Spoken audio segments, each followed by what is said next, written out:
राधे राधे दोस्तों। आज मैं एक बहुत इम्पोर्टेंट बात करना चाह रही हूँ कि इंसान जैसे कि जो है जन्म लेता है और जन्म लेता है तो एक परिवार में पुत्र और पुत्री के रूप में, एक बेटा बेटी के रूप में जन्म लेता है। वहाँ उसकी परवरिश उसके माता पिता बहुत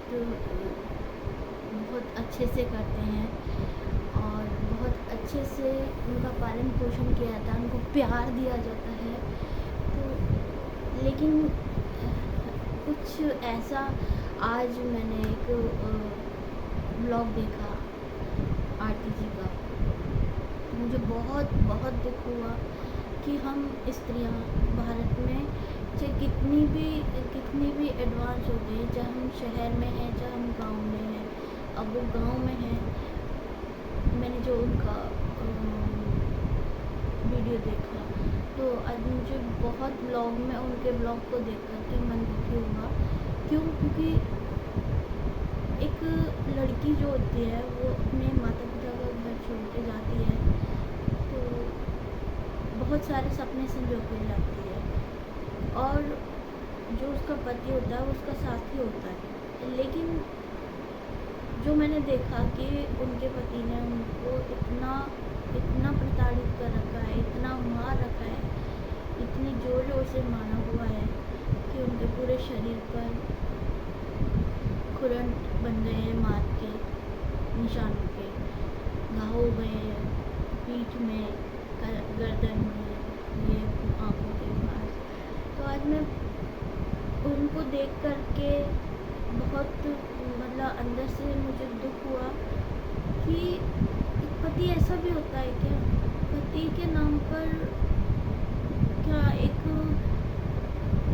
स्त्री एक राक्षस के साथ रहती है, उसकी संवेदनाओं को वो समझता नहीं है। कैसे मैं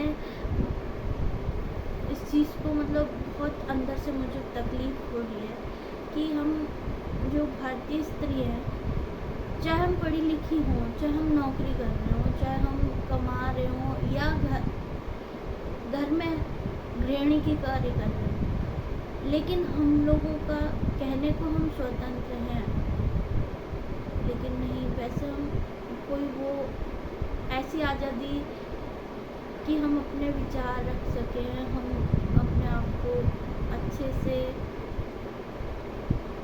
प्रस्तुत कर सकें, हमारा कोई अधिकार ही नहीं होता।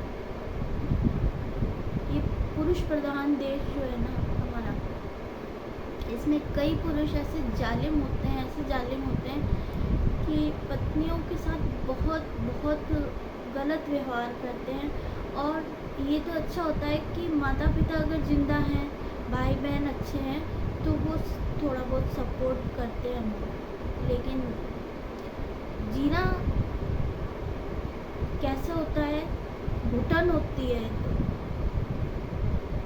उनके दो बच्चे हैं, उनको देख करके तो मैं तो, अगर उन तक मेरी ये वीडियो जाती है तो मैं तो ये कहूँगी कि मत जाओ उसके पास, मत जाओ।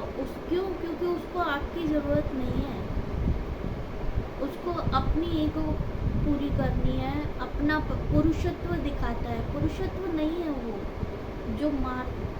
जो इंसान अपनी स्त्री पर, अपनी पत्नी पर हाथ उठाता है, इस तरीके से जालिम तरीके से मारता है, तो वो पुरुष पत्नी रखने योग्य नहीं है। उसको पत्नी रखने का अधिकार मिलना ही नहीं चाहिए। और उनके भाई, मंगल भाई को मैं यही बात बोलना चाहूँगी कि भाई, अपनी बहन को एक प्लेस दो अपने किस घर के आसपास कहीं पर, और उसको सहयोग करो, उसके सम्मान की रक्षा करो। एक स्त्री का जो सम्मान उसको मिलना चाहिए उसकी रक्षा करो।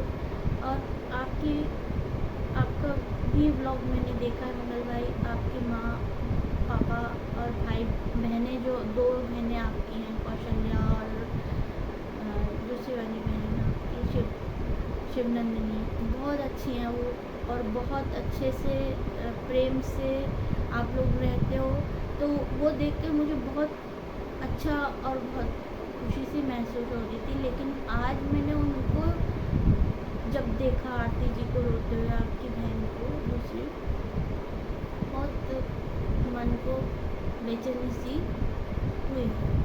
तो प्लीज़ आपसे रिक्वेस्ट है कि आप उनको हेल्प करो और उनको मत जाने दो। ऐसे इंसान से दूरी, आरती जी आप भी दूरी बना लो, ऐसे इंसान से बहुत कष्ट होता है।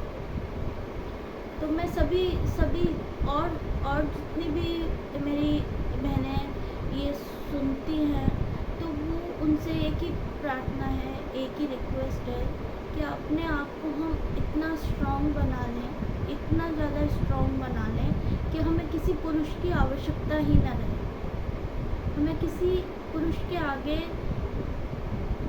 गिड़गिड़ाने की आवश्यकता न रहे।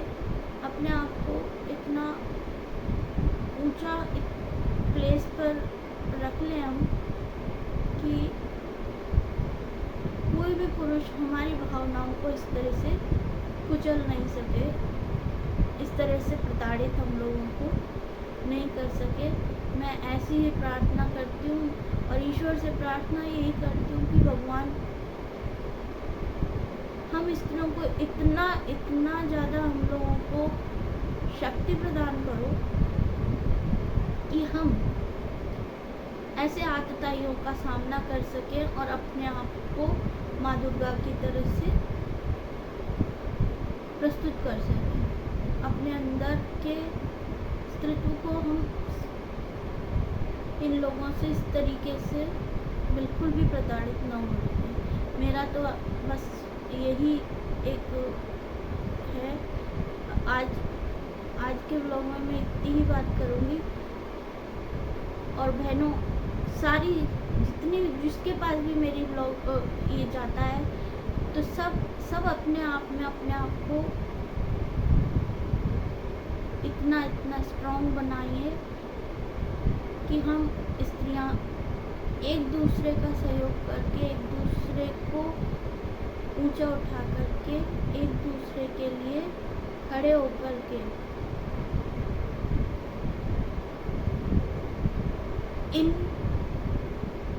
इस तरीके की जो अत्याचार हम लोग सहते आते हैं, वो